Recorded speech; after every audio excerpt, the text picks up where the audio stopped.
everything about that era was wonderful. The cars are incredible, the designs. Also, when you look at the photos of the fashion and the whole scene back then is just like nothing else. I just love it.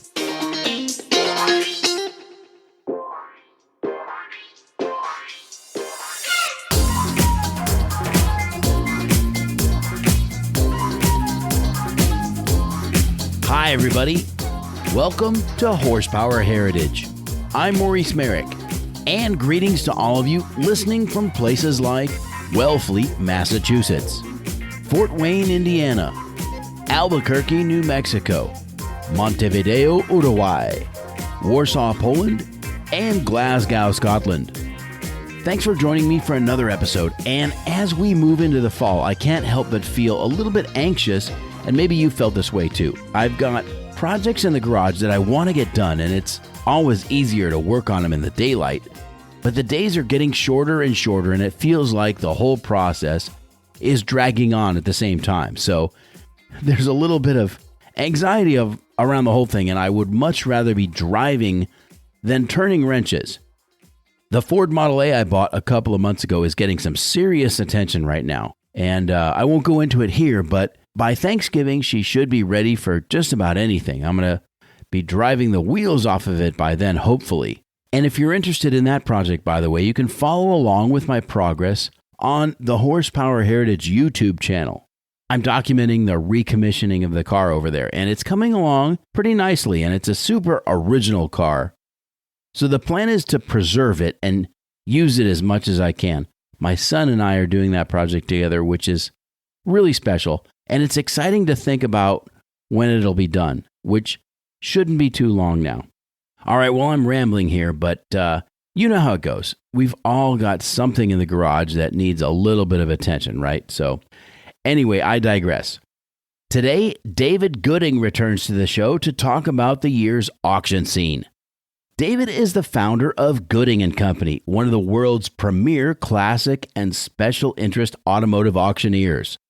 David is such a gentleman. You know, you could talk to him about practically any car, and it would be the most enjoyable 5 or 10 minutes of your day. He's just that kind of guy. Anyway, they had a great year over there at Gooding & Company, so what we thought we would do is highlight some really special cars for you and give you an insider's look at the big annual events. So this is a fun episode, and if you want to see the cars we're going to talk about today, you can go to goodingco.com or visit the Horsepower Heritage Instagram page because I'll have shots posted up there as well. Now, I don't know about you, but I really do enjoy the auction scene. I've said this before, it's like a pop-up car museum, and you see some amazing machines. And if you're enjoying the podcast, please leave me 5 stars and a quick review, and tell a friend about the show. You can also go to buymeacoffee.com/HP Heritage and drop a donation from $2 and on up. It's a great way to support the show. All right, stay where you're at because I've got David Gooding and we have some very intriguing machines to tell you about. It's the Gooding & Company Insider Show, and that's coming up right after this. This episode of Horsepower Heritage is sponsored by Model Citizen Diecast. No matter what's in your garage, you can fit all your automotive heroes on a shelf. And they've got you covered, whether it's 1/43rd scale, 1/18th scale, or even the ginormous 1/8 scale masterpieces from the Amalgam Collection. Go to modelcitizendiecast.com and get 10% off when you use the promo code HERITAGE at checkout. Limitations apply. From race cars to street cars and everything in between, it's Model Citizen Diecast, because your inner child still wants to play with cars.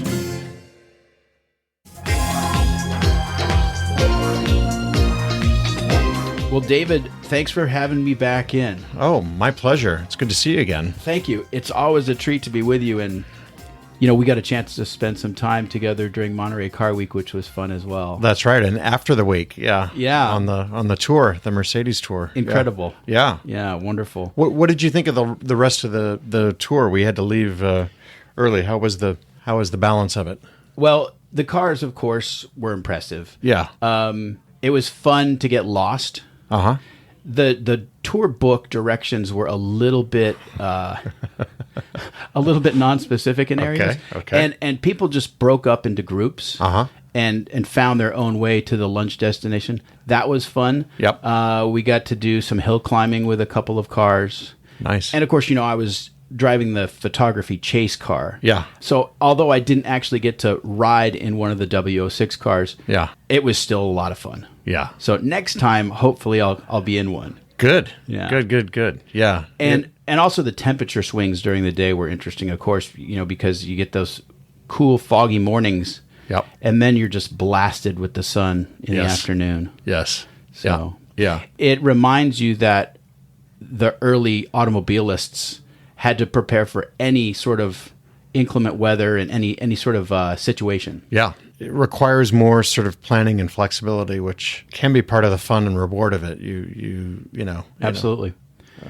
Well, so today we're going to be doing kind of a Gooding and Company year-end retrospective, right? Okay. Yep. And you've had quite a year. Oh, thank you. Yeah. No, it has been a great year. Your kickoff every year is Amelia Island. Mm-hmm. Yes. And I didn't make it this year, but there was a fascinating car that you sold there that I would love to talk about. And that was the 1959 Lister Chevrolet sports racing car. Yes. Wonderful car. And Lister Chevrolets are incredible. They're beautiful. They're fast.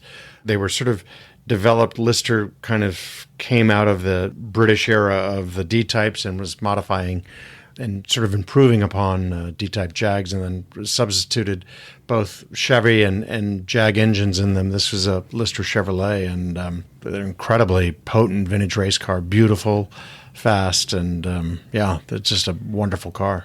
So Brian Lister founded his company in 1954. He had, as you say, had used various engines, Bristols, Maseratis, Jaguar engines, and the Chevrolet.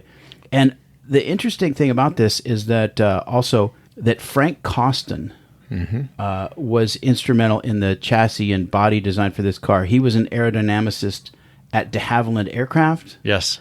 And then his brother, Mike, was one of the guys who co-founded Cosworth. Right. So the family tree there is very interesting. Yeah. I think one thing about the car industry and car history that we don't talk enough about, you should write a book with different chapters and different eras, or someone should. You certainly could, but I think it would be interesting to talk about this incredible crossover and the relativity. I mean, that's a great example. These are wonderful, but you see that all throughout the U.S., all throughout in Italy. Everybody. In Italy, everybody talks about Ferrari, but you really look at all the people behind it, and they were all. It's a small world, and they were all interchangeable and working together. And good example being Vittorio Jano working at Ferrari at the tail end of his career. Yes. Yeah. So and Lancia, and yes. and a lot of the engineers, and So I think it's fascinating that. The Costin, Cosworth, and aircraft connections, amazing. But it all makes sense, of course. It does. It's the same. We're dealing with the same engineering, goals and whatnot. So why would there not be that? But so many people talk these days about the lead manufacturers or top people, but right, I know what you mean. There's a much wider team behind the principles than any of us really know. But so this car, I love the history behind it, and it was sold new to John Edgar, who was an American sportsman. Yep, kind of an enigma in a way, a little bit of a mysterious figure. Definitely, yes. And but he was heavily involved in bringing European sports car racing to the United States. Yes. Edgar was, in my mind, he was one of the key figures in during that post-war sports racing scene. It included Edgar, John von Neumann, Carroll Shelby, of course, Phil Hill, all kinds of wonderful people. And Edgar was a big force in that. His son, William Edgar, he's written some books and done some fantastic presentations on that era. And everything about that era was wonderful. The cars are incredible. The designs. Also, when you look at the photos of the fashion and the just the way people, the whole scene back then is just like nothing else. I just love it. Will Edgar's photographic archive is available for people to look at online, but from his teenage years, he was taking photographs at the races with his father. And I've spoken to Will about this a number of times, and he remembers being on the top of his father's transporter with Gary Cooper in Palm Springs as a teenager, that kind of thing. So, fascinating history behind the car. Was this car vintage raced? Yes, it's been vintage raced during the past 10 to 15 years with very good success. It's interesting. I would say one thing that people haven't sort of perhaps noticed is that the value of this car is probably down from where it was a few years ago. And people's immediate thought is that's a negative. And I just because prices are down in a certain segment doesn't mean it's a negative thing. I can see it as a very positive thing. It's human nature. People are always asking me, where is opportunity? Well, here's an opportunity. I think this car was an opportunity. We have sold a Lister Chevy for over $1 million, and that was a Cunningham car, but not too dissimilar. And for people that want to get into the vintage race scene, you can buy a fantastic, historic, very competitive vintage race car that doesn't cost you $1 million.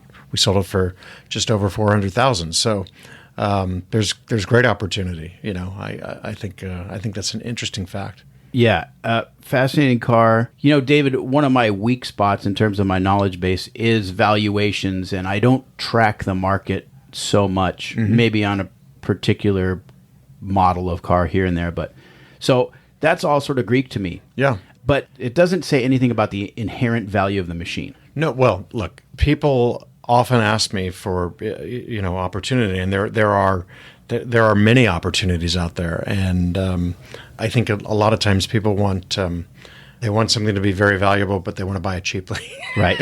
Of course. and don't we all? Yeah, exactly. But I think something like this that has shown in the past that it's got considerable value has maybe dropped down a bit, has a great future. And so, it's certainly a vintage race car like this is not a car that you buy casually, certainly. You have to be familiar with the history and want to probably do vintage racing. But if that's of interest, then there's great opportunities. So yeah, for vintage race enthusiasts, there's lots of great cars out there to look at these days.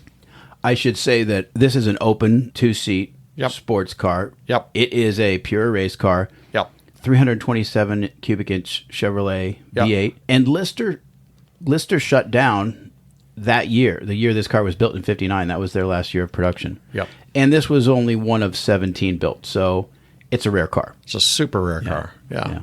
Very special. Wonderful. Yeah. And beautiful. It is. Dark metallic blue with white Cunningham stripes. That's right. Love it. Okay. Anything that you want to highlight from Amelia? Well, we were very happy. Some of the other highlights from Amelia, we set a record for the highest price paid for a car anywhere on the Amelia Island property, and that was the 62 Ferrari 250 short wheelbase California Spider. We sold it for just over $18 million. Unbelievably spectacular Ferrari. Road-going Ferraris, open Ferraris, a California short wheelbase covered headlight California Spider is about the top of the food chain, and this example was really special. It was finished in this gorgeous azzurro metallizzato. It's a like a metallic teal. Yeah, like a metallic teal, and it's one of those colors that is unbelievably spectacular. And in the photographs, it looked beautiful. In person, it looked sensational. And everyone that saw it in person fell in love with it. The fellow that bought it actually only bought it on photographs. He had not. He bought it over the phone. I was so excited for him. He's been a good client of ours. After the sale, I said, "You just wait till you see this car in person." And it wasn't. He didn't get to see it for a few weeks, but he called me up and he said, "My God, it's just even that much better in person." And it's just a gorgeous, gorgeous car. So, Is it less exciting for you when it's a phone sale versus a live in-person bidder? no, we like both. I mean, I love. pays the same. No, exactly. We love all bidders, but both are fun. I mean, what is especially if we can have regular contact with the client. Yeah. If somebody just phones in out of the blue, and we don't really get much of a chance to share what we love about these cars, then it's less gratifying. Right. But I also, it's great to see people in the room. That's fun as well. Yeah, I love watching those bidding wars. Yes. They're exciting. Yeah. And sometimes what some people don't realize is there are people in the audience who are bidding, who are watching it, but they're bidding via a phone bidder. So Right. We can be selling it to a phone bidder, but that person is also sitting right there in the audience or tucked behind a table someplace. And oftentimes, people bidding in the room are the representatives of the potential buyer. They're not the buyer themselves. Yeah, it varies. Yeah. It varies, yeah. Yep. David, can we talk a little bit about the desirability of a covered headlight 250 GT California Spider versus an open headlight? Yeah. Because that alone commands a huge premium. It used to be a 10% bump. It was a 5% bump, then it was a 10% bump. I would say now it's a 25 to 30% bump, but more beyond that, it's, one example, okay, we sold this car for $18 million. Theoretically, basically the same specification car sold at Monterey, a short wheelbase, open headlight, California Spider, sold for under $10 million at one of the Monterey sales. So now, I would argue there were probably other things about that car that were not as good. It didn't have as spectacular colors. The restoration wasn't done as well. I don't know if it was certified by Ferrari Classica. Yeah, exactly. So, but that's certainly more than a 30% bump. So, but what I was going to say is that there are clients that just won't buy an open headlight car at all. They're not interested. It can turn the audience is just so much bigger for certain cars, and we're seeing that in the market. That's just one example. Like if you go to the Duesenberg market, for example, with Duesenberg Murphy Roadsters, there are disappearing top Murphy Roadsters and there are non-disappearing top. And there are some people, the disappearing top cars are imminently more saleable than the non-disappearing top cars. Don't get me wrong. I like both. I think some of this is overly punitive, definitely. I always am a great believer in the actual car itself and the history and the originality. But people like what they like. People like what they like, and there's a tendency in markets in general, and it is going that way with the car market, is that things have to be of ultimate specification or nothing at all. And I think that's slightly unfortunate in a way, because there are some wonderful examples that just don't fit that category. And I've seen cars that are ultimate spec that check every box, but you drive them, they're not well set up. They've had maybe some accidents in their history. They've got new metal replaced here and there. They've got some stories, but on paper it's the ultimate spec. Da da da da da da. And then there's a car that may be beautifully well preserved and cared for and lovingly owned, but it doesn't have that magical whatever it is, covered headlights or disappearing top or special color. It's just a standard, and it's the better car, but. A lot of people, the new sort of collectors, tend to just be like, I need whatever everybody says. What are the quick go-tos of what everybody says? Do you think that's more a function of a person who's buying as an investment? It certainly has a speculative element. I think also that a lot of people lean on others for gratification and influence and sort of attaboys and pats on the back. As you experience more and more cars, if you get more and more seat time and experience around cars, you realize that one spec isn't necessarily the best. In other words, contrary to sort of popular belief or the conventional wisdom. Yeah. Right? Yeah. Yeah. Well, and again, there's that is where there can be opportunity. Okay, you don't have $18 million to spend on on a Ferrari. Somebody bought a short wheelbase open headlight California Spider for under $10 million. That's a fantastic opportunity. I mean, Right. you're driving the same car. Right. So there's a big delta there. And David, it's kind of a high-pressure business you're in, isn't it? yeah, I guess, yes. Yeah, it is. Yeah. Sometimes to me, it doesn't feel like it. And other times, yes, it does. Yeah. When you want to get away from cars entirely and relax, what do you do? Well, a good book, spending time with my family always, although they're into cars as well. But sometimes we have to step away from cars. Sometimes we can have family time with the cars, but it's not work time. It's family time. So that's fun. Good.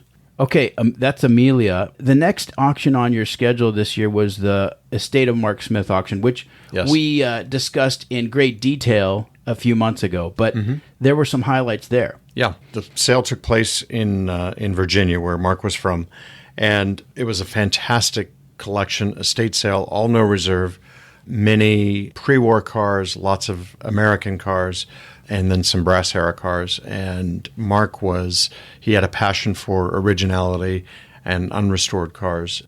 It was fun on a number of different fronts. Those are cars that I like and enjoy. It was also really interesting just to have one collection, one man's vision of his passion and collection. And everybody that came was really quite passionate about those types of cars. So I would say it was a very enthusiast-driven crowd, not that speculative. People were there because they've been following these cars for many, many years, and many of them had wanted to buy them for years and years and finally had their chance. I was going to say the clientele that showed up at that auction, they were people who've been in the car hobby for 40, 50 years. Yes. So, yeah. Yeah, no neophytes. Not a lot of neophytes. There were a few, but not a lot. Yeah, Right. Not a lot. Well, you had a world record sale there with the 1932 Chrysler Imperial Custom Roadster. We talked in detail about this car on the last occasion we were together. Mm-hmm. You know, that car is emblematic of best of category outperforming expectations. I think a lot of people thought it would bring somewhere between $900,000 to $1 million. It ended up selling for 1.6, and deservedly so. It was an incredible car, just spectacular, one-off. V windshield is just long, sinister. It looked like a giant hot rod. It was a giant hot rod. It is a giant hot rod. And done in period by the first owner. Yeah, it's just a spectacular car and unique. And I hope it's never restored. It's largely has not been restored, and I hope it stays that way. I agree. It deserves to be a preservation car. Were you surprised at the hammer price? We knew that there were a lot of people interested, but I guess we thought it would bring 1.2 or 1.3, and it certainly, it exceeded it. But, I wouldn't say sometimes cars like that are so special and unique, when they have a price that exceeds expectations, it, for the most part, doesn't totally shock me. I think, who's to say that it's not worth $2 million? It's a very, very significant car. And is it fair to say that your pre-auction estimates lean to a conservative side? Yeah, generally we try to put conservative estimates. Sometimes the sellers are it's a tug of war, but yes, we try to. Certainly with that sale, we were very much conservative, and everything was no reserve, so it was just let the market speak for itself. From a business standpoint, it's logical to be conservative with your estimate, but also because a car like this, for example, has not been on the market for decades. Yeah. So who knows, really? Yeah. No, there's no comps. There are no comps. No. Yeah. Interesting. The next big one is the big one. The big one, yes. Pebble. Pebble Beach, yep. The granddaddy. So Pebble was great this year. It was our largest sale in terms of number of consignments. We had 170 cars that we offered for sale, so that was the largest we've ever had. Quite a variety, everything from great early brass era cars to more contemporary cars. I would say that definitely compared to the other auction houses on the Monterey Peninsula, we had the most varied offering. I was there. You had an incredible variety. Your tent was turned out to the nines. It looked incredible. I love the bright blue carpeting. It makes all the cars pop. Yeah. Those are our corporate colors, which we're fond of. And it does. The cars look fantastic on it. And that Lamborghini Miura in, I think it was Arancia. Yeah. Against that carpet. Wow. Yeah. Yeah. And that car did extremely well. That was a strong price, a record price. And it had been a record price previously when we sold it.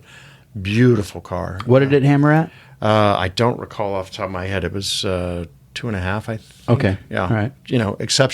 Exceptional cars if they're really done properly. And the restoration on that car was sensational.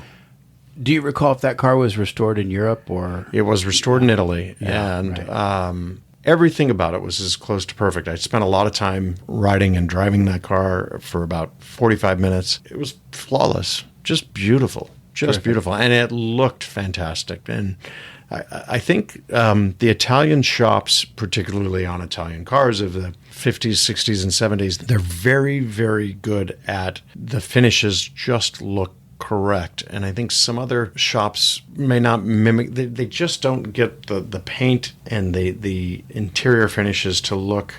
It's hard to say. You look at one and you go, yep, that looks right. And you look at another and it looks perhaps restored and not done to the level. Not to say there's certainly some shops in the U.S. and UK and Europe that can do that, most definitely. But I've been very impressed by a few shops out of Italy. Some of these Italian shops, I think their secret is that they've got gentlemen working there who knew these cars in period. Yeah. So they've got that firsthand knowledge that maybe a lot of other shops don't have. Yeah, I definitely there is that. I think that they pay attention very carefully to, particularly to paint and interiors. And I find that's usually where some of these restorations fall short. The paint looks plasticky and modern, and the interiors look overstuffed and modern, whereas these other restorations, they have a period look to them. There's a restorer out of the UK that does W.O. Bentleys, and he has a great sense of finishes. His interiors and the finishes on the exterior are beautiful. And sometimes he does brush painting, which is what they were. If they were brush painted, he will brush paint them. If the seats are stuffed with cotton and horsehair, there's no foam in there. And then the seats, you look at them and go, oh, that looks just like the photos, or that looks like the original interior that I know of that I've seen on the other car, except it's not an original interior, it's restored. And so I know exactly what you mean. And there's almost an academic level of precision that's come to auto restoration and preservation. Yes. Which I love. Yeah. And which very few shops can do. Yeah. Levine Restorations comes to mind. Mm-hmm. They do beautiful work. Yeah. Amazing. Yep. Ian Tyrrell, a Lamborghini specialist, comes to mind. Yeah. Yep. So, at Chattanooga, Tennessee, at the festival there, I spent a lot of time looking at this Jaguar, an SS Airline coupe, and it was restored by a shop in St. Louis, and they did an incredible job. It was very impressive. I spent a lot of time looking at it, and then it ended up winning Best of Show. I didn't judge it or anything. I wasn't a judge, but I was so impressed with the car, and then it ended up winning Best of Show. So I think everyone else appreciated it as well. But they went to great lengths to get the metallic. It's painted metallic silver, and the metallic paint looked dead correct. You know, how do you describe it? It's not that very thick. Flecky. Yeah, exactly. It was a very fine, almost mattish metallic that looked. You look at it and go, oh yeah, that's what it. Even though you don't necessarily even know what it would look like, you look at it and go, that's right, as opposed to something that would be sharper and more contemporary looking. Right. Well, I tell you what, David, what I really want to hear about from Pebble Beach is the 1914 Mercer Raceabout, because you are the guy to talk about the Mercer Raceabout. Okay. You've got such personal experience with them. Yes. So, Mercers are For anybody that knows me, they're one of my favorite cars, if not my favorite car. We're fortunate enough to have one in our family, and this 14 that we sold is nearly identical to the one that we have. Ours is a 13, but they're virtually identical. Anyway, the 14 that we offered at Pebble Beach came from the Jerry Foley estate. The last time it was for sale was late 1969 or 1970. So long-term ownership, one of the best of the racebouts out there, very original car. It had been owned by James Melton, driven by both Barney Oldfield and Ralph De Palma. Photographs of it all the way back into the early 30s.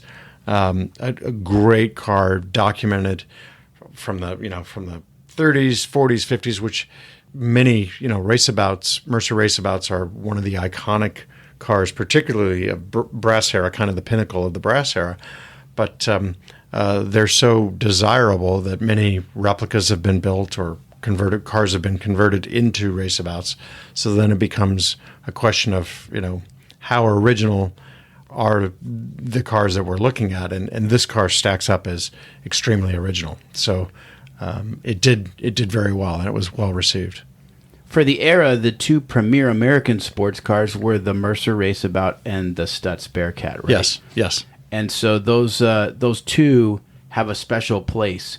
They were highly competitive against the European makes of the time. Yep. And what's a raceabout like to drive? Well, what sets it apart? Yeah, Mercer Raceabout was really the first. It preceded the Stutz Bearcat. They were the first mass-produced sports racing car. They say sports car, but it was really truly a dual-purpose sports and racing car. The designer, Finley Robertson Porter, said, "We built racing cars to sell to the public." And they sold these cars, but they were designed to pull the fenders off, pull the lights off. You drive them from the showroom floor, literally drive them to a dirt track, racetrack, and be competitive in a race, and then put the fenders back on and drive it home. And many people did that. They were very successful race cars. What do they like to drive? They have all the capabilities of a great sports car.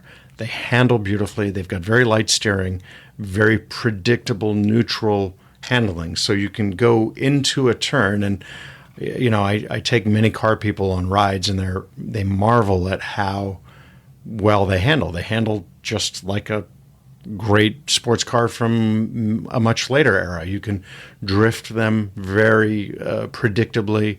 You go into a turn, you can set the rear wheels out and get on the throttle and drift it through a turn. They're designed to do that. They shift beautifully. That's one of the key components, is the transmission. They have probably the quickest and best gearbox of that era. Very fast. You can shift them as fast as your arm will move, which was extremely unusual. For that era, you had to generally shift cars very slowly. You waited for the big gears to mesh, and you'd often have to match revs, but you can upshift a Mercer very quickly, and even better yet, you can downshift them very quickly. The flywheels of the time were big and very heavy. Yes. So you could do a lot of damage to your transmission if you shifted too quickly. Absolutely. Yeah. If you don't. Yeah.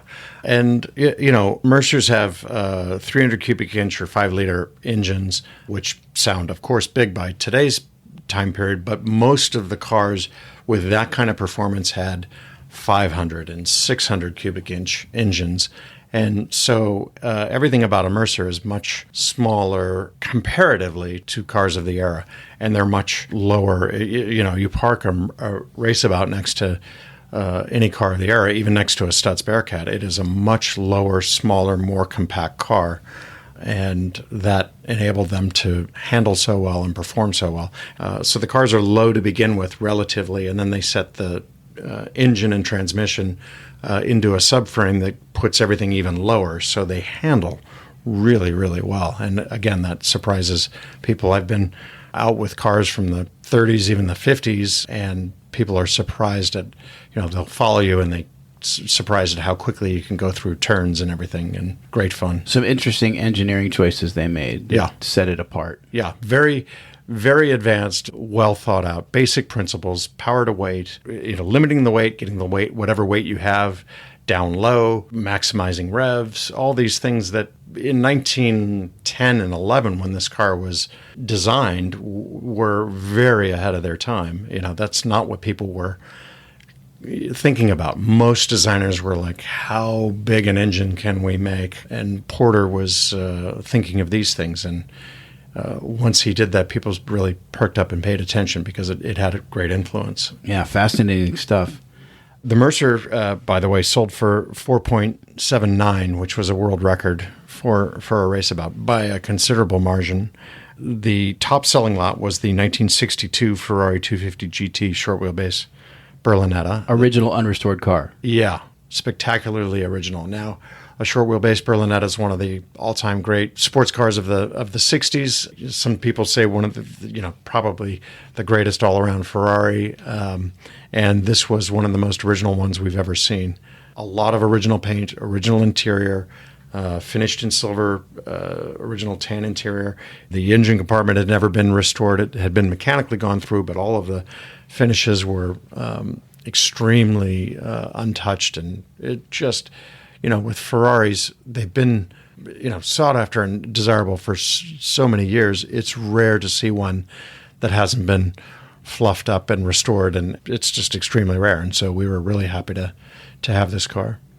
I'm no Ferrari expert, and I don't pretend to be, but it seems to me that the 250 GT short wheelbase cars, that was the point at which Ferrari's competition engineering and their road car engineering sort of intermeshed seamlessly for the first time. Prior to that time, you could get a very nice road car, or you could get an excellent competition car. But this was the first one that did both very well. Is that fair to say? Yeah, I would say, I think it is definitely a high point. Any classic Ferrari enthusiast would say that the short wheelbase is one of the best cars. They're beautiful looking, but if you drive them as well, they're one of the best driving cars. Extremely neutral. Actually, it's funny that we talked about the Mercer ahead of time. Driving a Mercer, and they're very different cars from extremely different periods, but the Ferrari has the same neutral qualities. You can go into a turn, set it up, and drift that car predictably. It sounds great. It feels great. It's comfortable. There are faster Ferraris. There are, more extreme Ferraris. It's just one of those designs that just got everything right. It's a high point.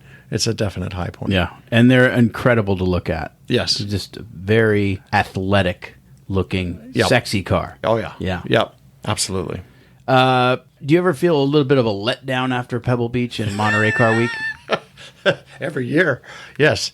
There is so much adrenaline for our entire team, the entire company. We're already working on Pebble Beach next year. Of course. So after the auctions, there is a adrenaline letdown. There's literally a physical sort of manifestation of you relax a little bit, but your mood also comes down. So it's something that we're used to now, but it's something that you have to.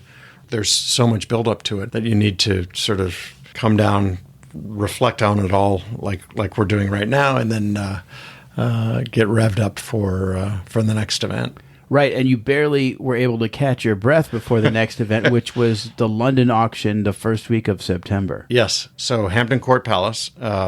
We had some great results this year. It wasn't our strongest sale in terms of percentage, but we had some world records. We set a world record for an E-Type Roadster, the highest price ever paid for an E-Type Roadster at £911,000. Very historic cars, one of the early cars. It was owned by Lofty England, the great Jaguar development engineer. Spectacular car. So very, very historic outside bonnet latch car that, one of the pinnacle, most important, certainly one of the most important E-Type Jaguars.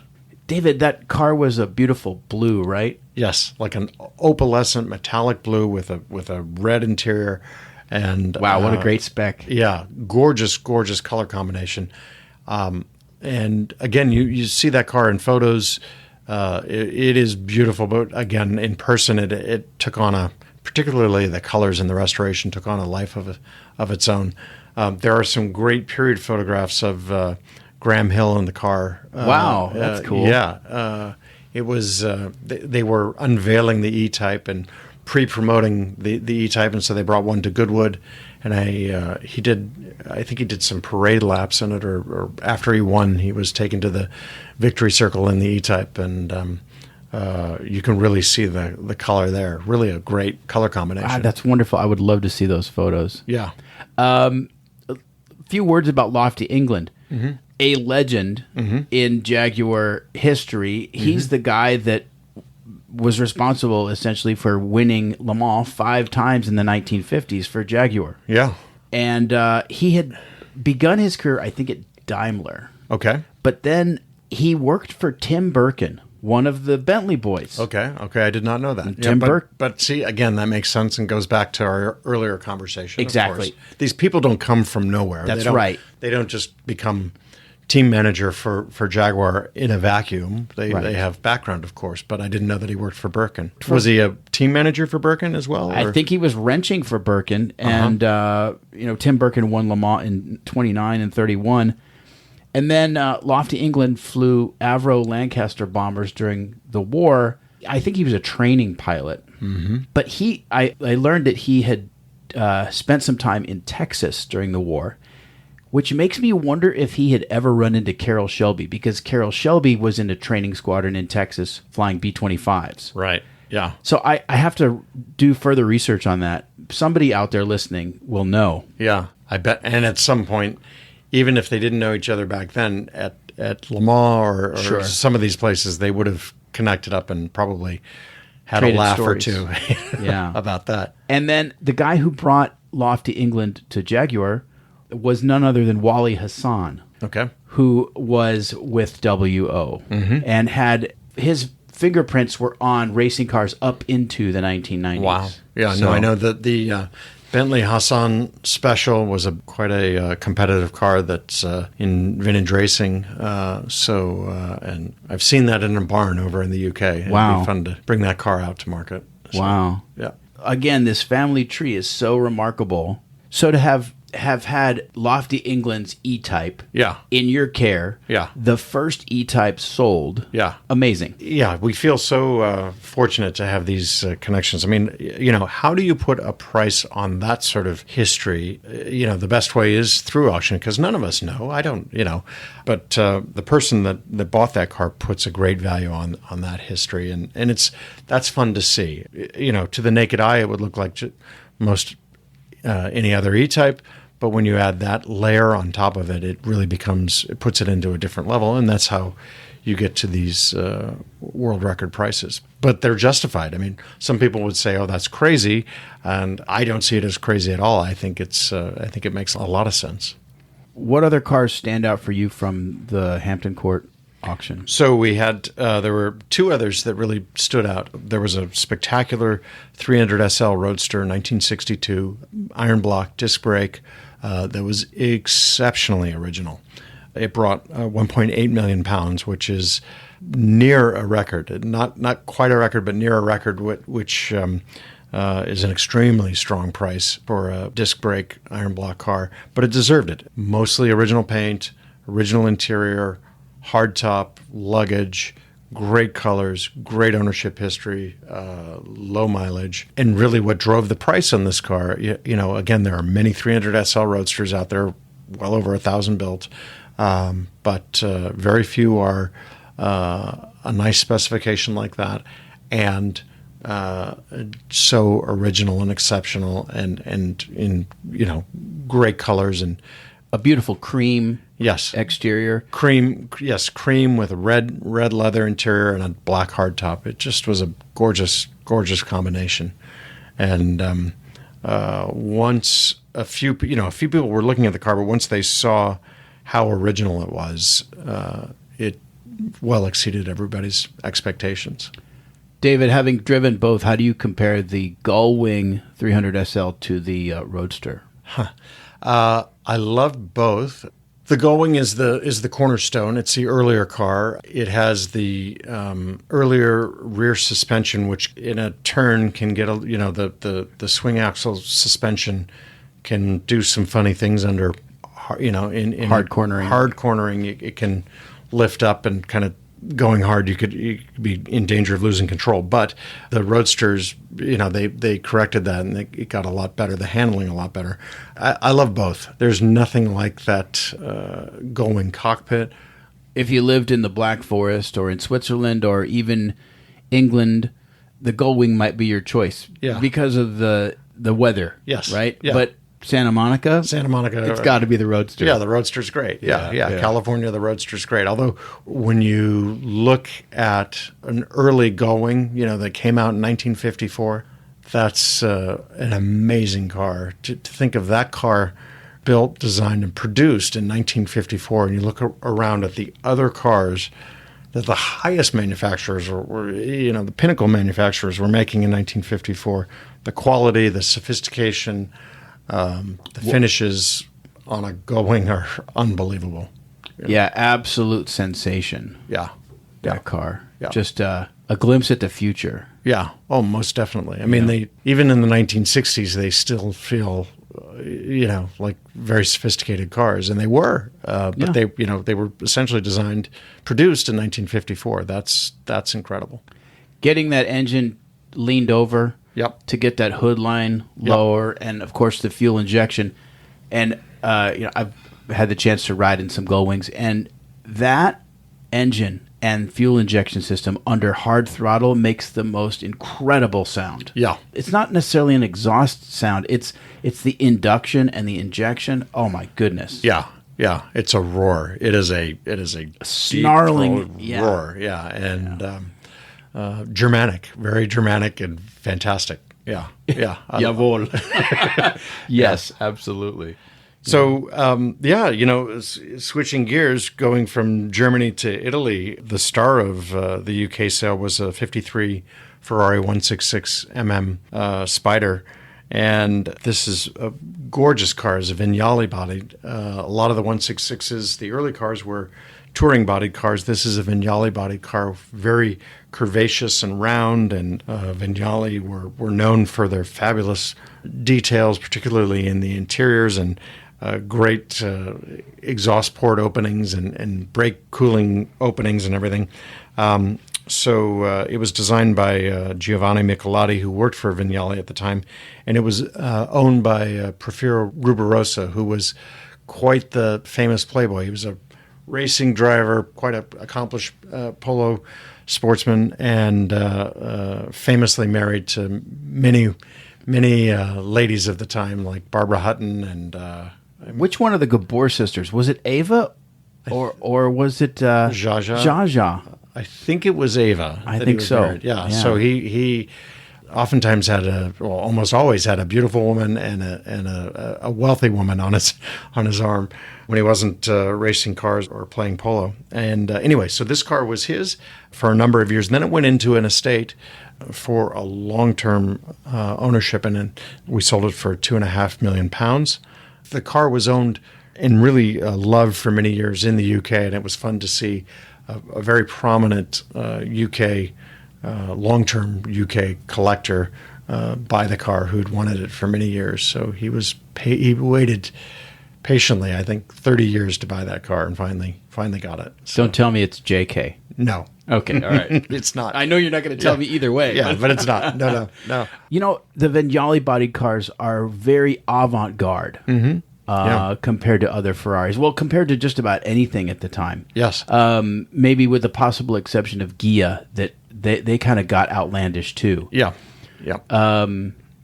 So that makes them special, but the fact that it's a competition Vignale is even more rare. Yeah. Their designs are unique and look like nothing else, and outlandish is a good word. Sometimes outlandish works, and it does on this car. Sometimes it doesn't. I think there are elements on some Vignale cars and some Ghia cars where you're just like, that's crazy, that's outlandish, but it's not pretty. But this is on this car, it has great elements, lots of little details that, again, when you see the car in person, there are little scoops and latches and things like that, and brake cooling ducts that are very sculptural, and you have to see them in 3D, see them in person to really take them all in and appreciate them. Sculptural is a great descriptor for that. So a great auction in London. Can I just mention a bargain that you sold in London? Absolutely, sure. A 1953 Land Rover Series 1, 80-inch Yes. wheelbase. Yep. Sold for £18,000. Yeah. And had been owned by Ken Wheelwright, who was, for decades, a Land Rover specialist, restorer, historian. So a special car just based on the ownership alone. And the lowly Land Rover has been owned by kings and queens. Yes. It's been owned by explorers. It's been owned by loggers in Canada. Yes. They're special cars. They don't know class or status. Yes. Yeah. And they're just fun. They're fun. They're a lot of fun. They're eminently reliable, basic and simple, which, again, I think a lot of people would take that as potentially a negative thing to say, but in fact, that's a very positive thing to say. They're like a well-worn pair of cowboy boots. Oh, yeah. No, it's cars we have found, when cars get when anything gets overly complicated and sophisticated, it can there's a lot that can go wrong. And no, I think Land Rovers have great appeal and a great future. They speak to, in the period, as you said, people of all classes love them, and that's true today, too. We have collectors with some of the finest collections in the world that have, super exotic Ferraris and Bugattis and Mercedes-Benz, and then they have Land Rovers. They appeal to them, and then they appeal to new, up-and-coming young collectors who don't have a big budget to spend on cars, and I can see why. They're fun, great to use around town. There's a lot of appeal there. They're cheap and cheerful, and they get the same kind of reactions from people as would a Model T, yes, a Volkswagen Beetle, or a Volkswagen Bus. Yep. People just love to see them. People wave and smile. Yes. They're just a whole lot of fun. That's right. You may not know this. I'm restoring a 1953 Land Rover right now. So okay. I'm maybe a little bit biased. A little biased. No, that's okay. But I'm doing a full mechanical restoration, but I'm going to leave the body. Yeah. It's well worn. So, yeah, that's good. And that way you don't even, also when you use it, you don't worry about it. It's kind of nice. It's got patina. And what color is it? It's the deep bronze green. Oh, great. At the time, they really only came in two colors, deep bronze green and the pastel green. Right. And those were war surplus paints that Land Rover was using. Yeah. Now, if you were a commercial buyer, you could get it in AA yellow, or you could get it in, the RAF ordered theirs in RAF blue. Right.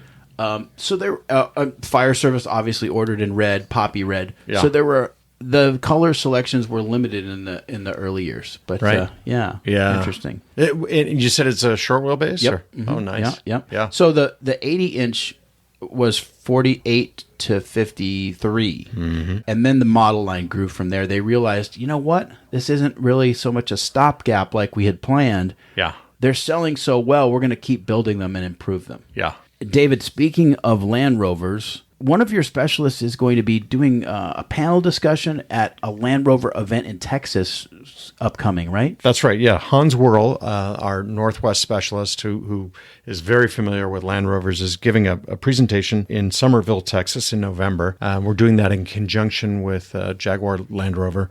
And we've always had a great relationship with that company, and also we're known to sell those vehicles very well. They asked us to be involved, so there's a meeting of enthusiasts down there, and we're part of it, and we're excited to be part of it. In addition, this just a couple of weeks ago we did an online sale. So we do our geared online auctions, and we had an online auction of over 400 lots, and that went very, very well. We're also doing another online sale that we'll have just in early December of cars, a couple lots of automobilia, but mostly cars, and a fantastic collection of special motorcycles that we're offering, the Adam Lindemann collection. So as we're working toward the next big live auction, we do these online sales as well as private sales. There are lots of private sales that we're working on as well. So people say it's our downtime, but it doesn't feel like our downtime to us. Sure. Yeah, maybe just not so much in the public eye. But, Correct. Yeah. Right. Yep. By the way, we should mention this Adam Lindemann motorcycle collection. Some of the highlights are really Italian sporting models: Moto Guzzi, Ducati, Laverda. Yes. And an Ailey Honda 750. That's a special bike. That is a special bike. No, his eye and his passion for motorcycles is incredible. He's a New York art gallerist. Has a very successful gallery, but he approaches his collecting with motorcycles and also with cars in the same vein as an art connoisseur. So the bikes have special histories. Many of them are extremely original, and it's an exciting group, and we're very proud to be offering them. Wonderful. All right, David Gooding from Gooding & Company. The Geared Online auction is December 4th through 8th, so check that out at goodingco.com. And then in March, you've got Amelia Island once again. David, I want to ride in your Mercer. We'll do that, If definitely. you'll indulge me, I would love that. Most definitely. So much fun to sit with you again. I appreciate it. Oh, it's my pleasure. Thank you very much. That's all for this episode of Horsepower Heritage. Follow, rate, and review the podcast. Follow the Instagram account and the YouTube channel at Horsepower Heritage. Very easy to find. And you can donate to the show. Go to buymeacoffee.com/HP Heritage. You can give as little as $2, or you can give 10, 20, even 100. I'm not going to argue. It's totally easy, and it shows that you really care. I'll see you back here on Wednesday, November 15th, when my guest is the boisterous, opinionated, and always entertaining automotive writer, Johnny Lieberman of Motor Trend. It's a true hangout episode with Johnny. Literally, we were on his back patio recording it. So come back for that in 2 weeks. And until next time, I'm Maurice Merrick. Thanks for listening.